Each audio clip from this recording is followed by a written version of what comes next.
My name is Wallace J. Nichols, and I go by my middle initial J. I'm a marine biologist.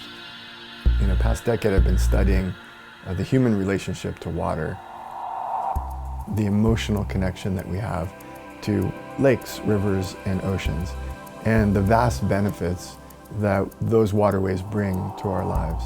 And exploring these ideas and the research in a field that I refer to as Blue Mind.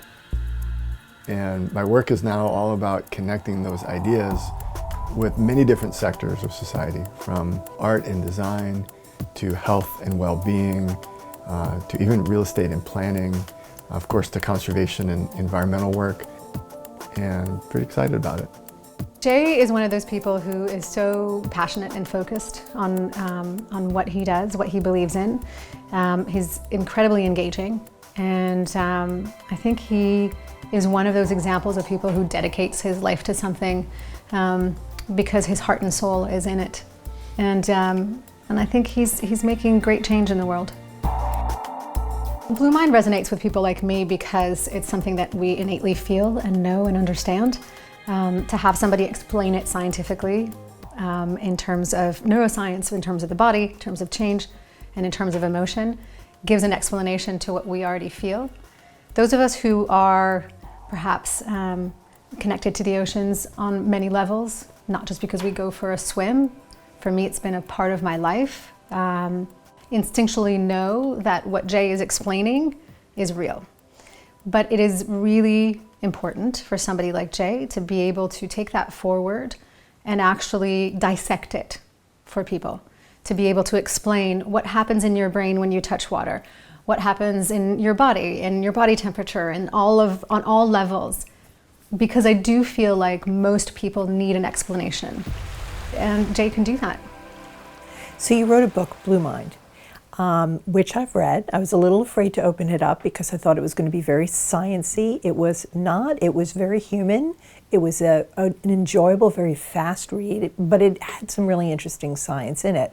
My takeaway from this book really changed my life in that I realized I needed to be in, under, near water every day in one form or another. So I try and swim every day, but if I can't, I just go to the harbor, I look at the light reflecting on the waves, and it does something to me. That's right. It's kind of profound, and I guess I always knew that, but I never really thought it through. So can you tell me the science behind that? Yes, this idea of Blue Mind refers to the mildly meditative sense that we have when we're near, in, on, or underwater. And the physiological, the emotional, and mental changes and cascades that occur when we're with water. Turns out each of us could describe our lives through this water lens and look back and forward and find even more beauty in our personal stories, which is one of the goals, is to encourage people to say, wow, this is the list of waterways throughout my life that have influenced me and made my life more rich and better. By doing that, we value the water. We balance the equation that describes what a healthy waterway or ocean is worth by bringing in the cognitive, emotional, psychological, social, and spiritual benefits, quantifying them, qualifying them, and really talking about them. So the science comes in, the history comes in, the personal narrative and storytelling comes in, and is combined into this better, deeper, richer understanding of what oceans and lakes and rivers do for us. Not to mention bathtubs, ponds, water slides, you name it, showers, swimming pools, and lakes. All kinds of water in our lives that can be used therapeutically, can be considered medicine, can help us through the roughest times, the most joyful times, can help us create more. What happens when we're at the water is that the field of view is simplified. There aren't any buildings out on the water. The surface of the water is relatively simple. There's some movement, there's some waves, but it isn't overly stimulating. There's no words, there are no billboards.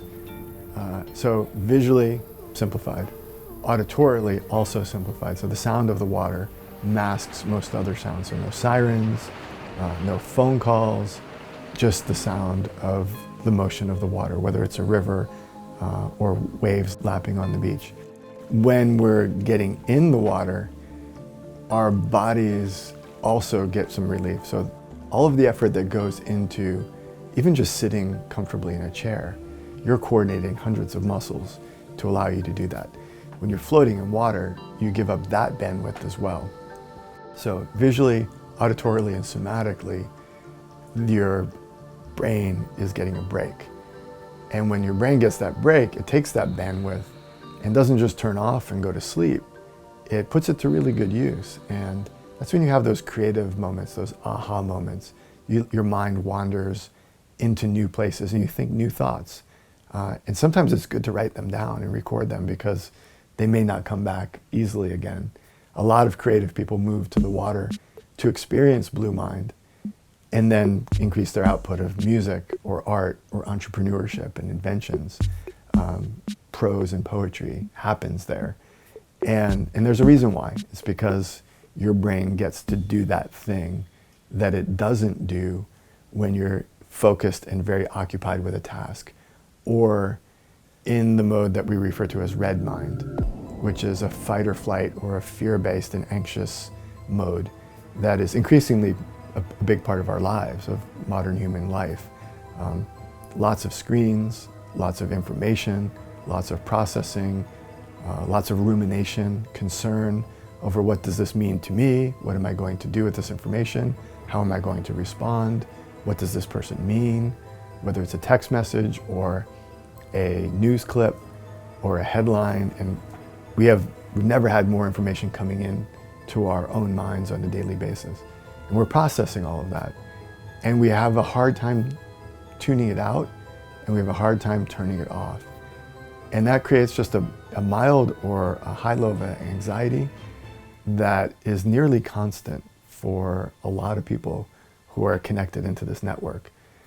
If you don't take a break from it, it will take its toll on you physically, physiologically, at the cellular level. You will begin to break down because of that mild red mind and extreme red mind. So one way to do that is the water. Because your devices don't like the water, your computer doesn't want to go in the water, and getting to the water kind of forces us to disconnect from the stream of auditory and visual information and reconnect with nature, reconnect with each other, and reconnect with ourselves. And so that's the switch from red mind mode to a blue mind mode. There's a third mode that I call gray mind. And that's when red mind is just sustained so long that you just literally burn out. It's the ashes of the red mind fire. And that's depression, that's numbed out indifference, despondence. I just don't care anymore, I give up. And it's hard to come back from that. Red mind is extremely useful. It gets us to the finish line, gets us to the deadlines. It can be harnessed as a force for incredible good. It can win games. When you get that adrenaline and that focus, you get things done. But if it's all you have and you can never turn it off, it will burn you out, and that's gray mind. And so the message is, in the face of all this red mind and the potential for gray mind, to find a way to get your blue mind on. Find your water, prioritize it on a daily or weekly basis. Make it part of your routine so that your first choice is to seek out your water. A lot of people in the face of red mind self-medicate, and they do it through things that create more red mind, that destroy their bodies, destroy their families, destroy their communities, and at the larger level, destroy our country. And if we're medicating our red minds with things that create addiction, then the outcome is going to be more red mind and eventually more burnout. Blue mind it has some side effects, but they're mostly positive. It can be addictive, but that's a good thing. So what we want to say is, harness our addictive tendencies that we all have as a force for good. Become addicted to your water. Become addicted to protecting it. become addicted to cleaning up your water, become addicted to taking kids surfing and teaching them about their blue mind. Those things are all very addictive. They all produce this dopamine rush that feels so good. And I know people who are absolutely addicted to beach cleanups. And the result is they're healthier, the beaches are cleaner, and we all benefit. And so that's part of the message, is let's harness and understand the science behind our own minds and our relationship to water, which is vast and quite deep and been around for a long time. This is not a new concept, it's an ancient concept. And let's use it as a powerful force for good and share it as widely as we can through schools, through media, through any interactions we have, interpersonal interactions, conversations, books, films, you name it. So we're lucky. We have easy access to water. What about people who don't? What about people who can't really find their water? What do they do? I believe that everybody can find their water, no matter where you are. If you're in Arizona, stop and think about it. What's your water? Is there a public pool? Do you have a bathtub? Is there a fountain in your city? Do you like the shower? Is there a built water feature in your community? Maybe it's a pond or a lake that is from the gray water, the runoff. There are urban waterways, there are domestic waterways, there are public pools. Figure it out and answer the question, what's your water? And then prioritize that water in your life. You might have to work on it depending on your community. Some communities don't have a good public pool. They don't have a public pool that's open. Some public pools have been closed, some were never built. Some were restricted. There are all kinds of barriers to access. But figure it out and start to tear down the barriers to your access. Sometimes people talk themselves out of getting in their water because they say, oh, I was raised that we don't swim in our family. Or they live in a culture where women aren't allowed to put on a wetsuit and pick up a surfboard. Or they have acquired a fear of water. All of those things are potentially overcomeable. There are walls that we can swim through, so to speak. And that's part of the work. It's not just going to be stroll down the lane and fall into the water wherever you are, wherever you live. You're going to have to work for it, probably. And you're going to have to take good care of the water that you love. So if you're fortunate to live by a great lake or a wonderful river or a coast or have a pond on your farm or a creek running through your town, you're lucky and you better take care of it. And if you set out to enjoy it and to leave it better than you found it as a life goal so that the next generation can come along and get all of the benefits, the emotional benefits, the economic benefits, the ecological benefits of that waterway. Wow, just imagine that as a global effort, a recognition, a response, and a movement to protect, restore, and truly value our water. That's really what we're doing. And at the base of it is the idea that anytime we have undervalued anyone or anything, bad things have happened. Every time. And what we want to do here is fix that value proposition, fix that value equation, balance it out, bring in the true benefits, all of them, to the conversation so that the idea of despoiling the water that gives you so much peace, freedom, creativity, happiness, romance, the idea of putting something in it that makes it inaccessible would just seem completely ridiculous. And I think as a result, we will build a bigger movement, a blue movement for some important efforts to fix what's broken in ourselves and on our planet. So what are the baby steps you can take to start taking care of your water? Local community is trying to get rid of plastic straws, paper, plastic bags, all the things that end up sort of floating in the water. Yeah. What are those baby steps we can take? When I'm asked what are the top 3 things we can do to take care of the planet, I have 2 answers. One is get in the water. Have you gotten in your water? Yes or no? If it's no, why? Is it because you can't? Or because you just haven't thought about getting in it? So whatever your water is, try to get in it, touch it. And if there's a reason why you can't, maybe it's pollution, maybe it's not healthy enough, then get to work on whatever it is that's making that impossible. So clean it up so that you can get in it. If the gate is closed and locked and you're not allowed in the water, well, figure that out. If it's a perceptual thing, figure that out. If it's a cultural thing. So that's the first point, get in the water. You're going to be the best water warrior if you're touching your water, if it's not abstract and theoretical and virtual, if it's a literal connection. If that water is inside of you and you are in it, you're going to be an unstoppable water warrior. So that's the first thing. But people want the list of little actions. And what I say is, you tell me, because if you tell me your top 3 things, you're more likely to do them. I want you to tell yourself what to do. What are your 3 priorities? Is it beach cleanups? Is it stopping single-use plastic use? Is it shifting your diet? You tell me, and then do it. And my experience is when I tell people what to do, including my own kids, it doesn't work out so well. If I ask them what they think we should do, it works out a lot better. And so make your list. What are the 3 things you can do starting now to make your water better? And then please do those things. And then let the world know that you did it. And maybe you'll inspire some people to do what you did. We all know we're around the water, we're in the water, we're part of the water, we feel better. Yeah. But can you explain the science behind it? Because I know there actually is hard science behind this. So when we step up to the edge of the water, the visual, the auditory, and the somatic experience is simplified.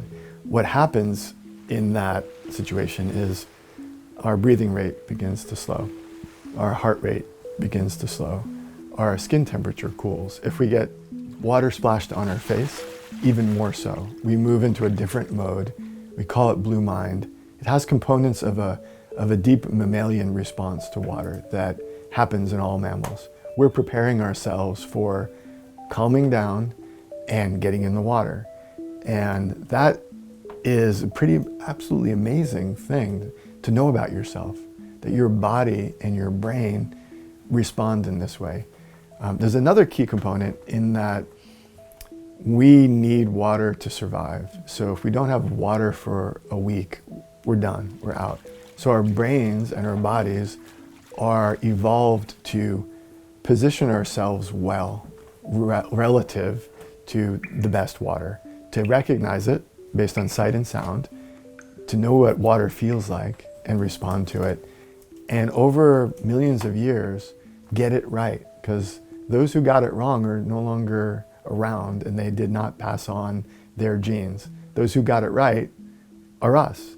And so we have this built-in blue mind response to healthy water, and it serves us well. We just need to better understand it and harness it as a force for good. So neurologically, neurochemically, physiologically, we respond to water in a very special way that is really worth understanding and really leveraging for personal health benefits, but for planetary benefits as well. Now, you know, I'm told I should meditate for my health. Sometimes I just can't turn off my brain. However, a shortcut is I walk down the block and I sit on the dock. Boom, I'm right immediately there. Yeah. What else could I do? So this idea of water and meditation going together it's been around for a while. The Dalai Lama has the word ocean in his name 2 times. The medicine Buddha is blue. There's deep spiritual, religious texts from all traditions that reference the idea that water calms us. From the Bible and the 23rd Psalm, through Judaism to Buddhism, and across every spiritual tradition, water is medicine.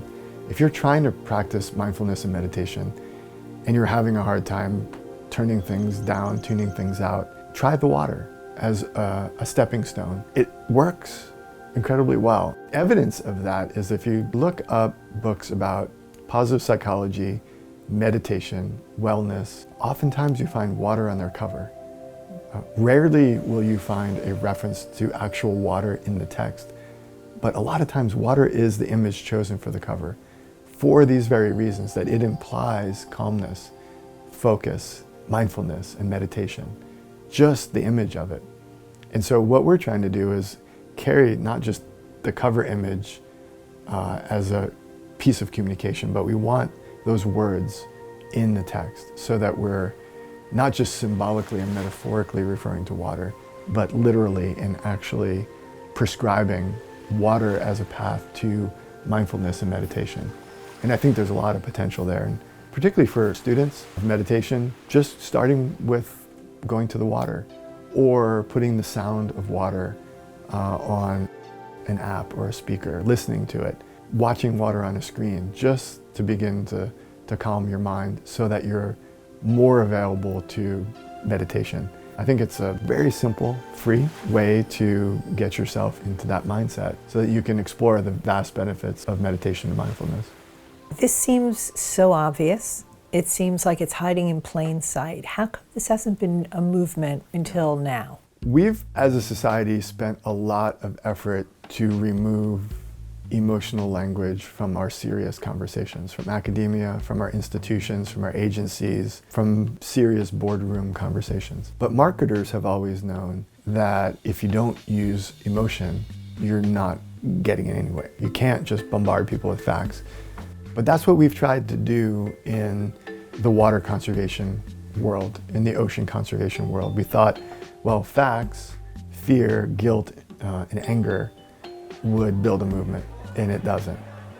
What really works is people deeply, emotionally, positively connecting and valuing for reasons that are so core and make them so unstoppable as water warriors that we build a movement. And that is starting to seep in. I think part of the barrier has been that we lack the tools to measure our neurophysiological response to the environment. But now we have the tools, so we can look at what's going on in our brains while we're still using our brains. We can measure electricity and oxygen as it moves in our brains using EEGs, fMRIs, all this high-tech equipment. And that gives us insights, and it gives us neuroimaging and allows us to talk about what's going on in our brains in a very scientific, highly quantified way that then makes this concept useful and acceptable to the institutions, to academia, to healthcare providers. And they say, what is the dose of Blue Mind that we should prescribe to this group of patients who have this set of diseases, disorders, or illnesses? What would it look like if doctors and medical practitioners and nurses were offering advice and prescribing Blue Mind therapy? If they said, you need to go down to the water once a day for half an hour and just breathe. You need to get a surfboard. You need to learn to scuba dive. You should get a kayak and get out there and paddle it. What if our medical system was embracing these ideas? Kind of in the way that we've seen the evolution of diet and exercise and stress reduction, three concepts that were 30 years ago kind of considered far out, fringe advice, that are now considered absolutely the center of wellness. Every medical practitioner on the planet agrees that we need to do these things to be healthy. Has this been medically quantified in any way? I mean, have we seen sort of like the positive results of people being prescribed water? We're right now in the midst of an incredible number of studies. Some of the leaders at the University of Exeter Medical School are doing the pioneering research. I would say that's the center of the universe for Blue Mind research.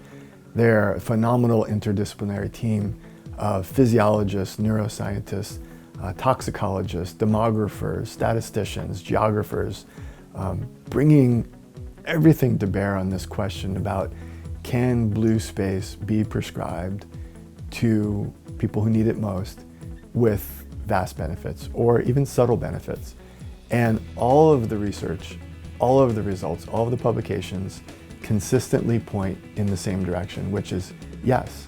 And I'm really excited about the next decade of research ahead, because I think we're going to get an underlined, bold, larger font push on these ideas, which will push them forward and institutionalize some of this thinking that right now is a bit on the edge for most people. But when it really becomes common knowledge, which is ultimately our goal, that everybody understands very well their own blue mind and acts accordingly, I think it will change a lot of the way we live.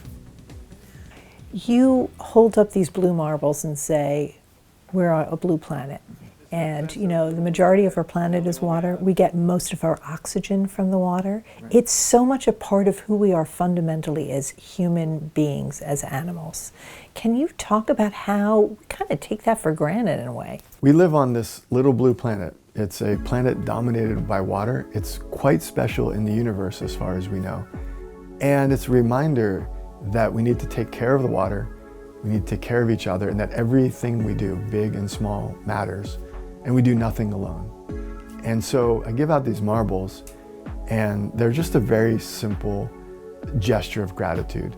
And they're meant to be passed on from person to person with a message of thanks.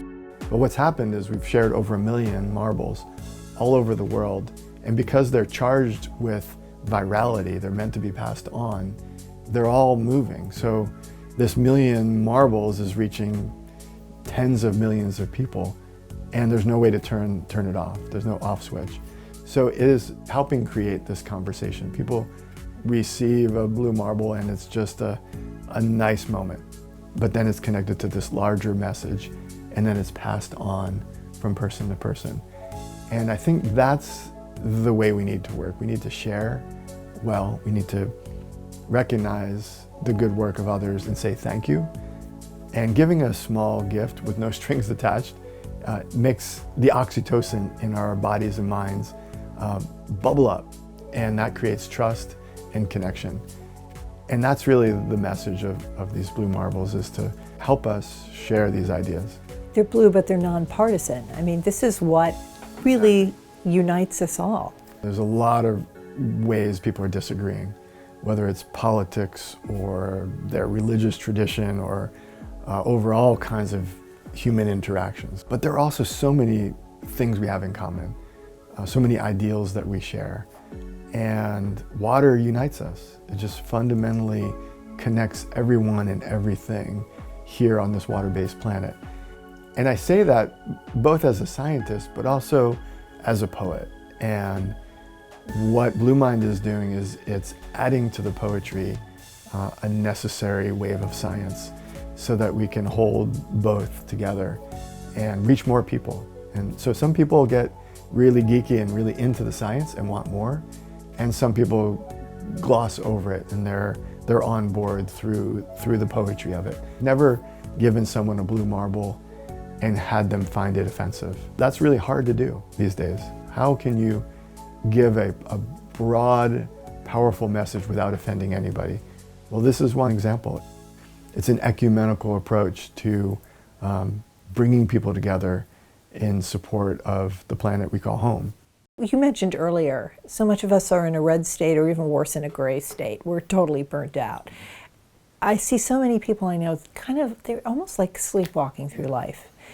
How do you get them to wake up? How do you use water as a way to wake up and connect back to yourself and actually live? Yeah, a lot of people are living in a red mind or a gray mind mode, where they're numbed out, burnt out, anxious. And I think water is maybe the best way to wake up that I can think of. A splash of water literally in your face, or metaphorically, a bucket of water, a cold plunge, is both invigorating, makes you feel alive, wakes your ass up. It really does. It's a sustainable drug in a way. It boosts you, it makes your body healthier, and makes the world more alive. You are like the world's water ambassador, but how did you start? I think like a lot of people, as a young person, I fell in love with water. And there was no place I wanted to be more. And as a kid, I was told that I was shy. I was a bit of an introvert. I stuttered a bit. So my happy place was submerged, where it was quiet where people weren't asking me questions, where you can't even speak, but you can feel at peace. And so I early on recognized that's where I wanted to spend my time, which led me down a path to becoming a marine biologist, which is the career that allows you to, legitimately spend time underwater or near the water or on the water. And as a scientist, I began to wonder, what is it about being by the water? And everybody I was meeting, the fellow biologists and water lovers and surfers and explorers and people who love boating, we shared this pull. And I wanted to understand it more. So I went looking for a book about our brain on water. And I searched for it, and I couldn't find one. I searched the libraries, the bookstores, out of print, different languages. I figured there had to be a book like the books about your brain on music and other applied neuroscience texts. And I couldn't find one. I thought, well, that's remarkable. The single biggest feature of our planet, water, and the most complex thing known in the universe, the human brain. You'd think there'd be a book that combined those two realms. And when I didn't find it, I tried to convince some people that they should write it so that I could read it and use it and apply it to our work. And I failed at that. And I finally pitched the idea to the late great neurologist, Dr. Oliver Sacks. And he had literally written the book about your brain on music. And he was a lifelong water lover, loved to swim everywhere he went. And he even claimed that he got his best ideas when he was in the water. And the man was a good idea factory. He had so many brilliant ideas, brilliant intellect. And just the idea that the best ideas came while he was in the water, just that was the book I wanted to read, was Dr. Sacks writing about his love and the neurophysiology of the connection to water. And when I pitched the idea to him, he simply said, "That's a fine idea. You do it." And it was like a big shot to my heart, or to my mind, to have him say, "You do it." And it wasn't a suggestion, it was a mandate, it was a command. And he held, in my world, a place of intellectual power and influence that made it feel like a command. So that began a path of studying neuropsychology and spending time taking online courses, and I even listened to courses while swimming laps in pools. That was my routine, self-education, attending neuroscience conferences, sitting in the front row, listening, and throughout it all realizing that water and nature in general were almost entirely left out of the conversation. When I was in college, I was asked to give guitar lessons to a woman who had lived in an institution because of a traumatic brain injury, a long-term coma, and the subsequent loss of all of her memory. At the age of 19, she had an accident, and now she was 35, and she was still living in an institution. TV2's Lori Kearns reports that for the first time since the accident, Barbara is remembering thoughts she had lost for 15 years. Barbara Doherty was 19 years old when she lost her memory as a result of an automobile accident. That accident also left her mentally disabled. But memories are coming back to the 34-year-old woman thanks to her love of music. Jay Nichols, a DePaul University student, has been giving Barbara guitar lessons once a week for the last 8 months. I really enjoy coming over and meeting Barbara, and playing the guitar is important to me. And music's important, and I thought if I ever lost the ability to play guitar and to enjoy music, I'd want somebody to teach me. The C is like that, and then the G7 is like that. All my memories gather round her. It's been a long, slow process for Barbara to remember the few bits of information she has regained, but no one knows for sure how much the guitar playing will trigger her memory. But every page of music may open a new chapter to her life. West Virginia. And through music, memories started to pop back into her head. And she would share them. We'd stop in the middle of a song and she would start talking about the music store where she bought sheet music, or her guitar instructor, or a memory in Bloomington, Indiana, where she lived, that was facilitated through music, rekindled or rediscovered in the depths of her mind, and thought lost. And these memories would pop up spontaneously, and the nurses would come around and they'd observe and they'd be in wonder, like, why is this guitar playing kid able to have these breakthroughs with this patient? And I'd go back to campus and try to find the answers, because it was mind-blowing, it was magical. And my professors and the books, even the journals, held no answers. I lodged that experience deep and began to think, wow, if music can do this, maybe water can too. And so that was all kind of always there. My own personal experience as a kid, my experience with Barbara Dougherty in Indiana, and then finally, asking Oliver Sacks, the man who wrote the book on music in the brain, to do this Blue Mind thing, and having him tell me to do it. And so that's how I ended up writing the book. Thank you so much for discussing this with us. It's really a fascinating study about how this thing that's such a huge part of us really benefits us all and benefits the planet. Thank you.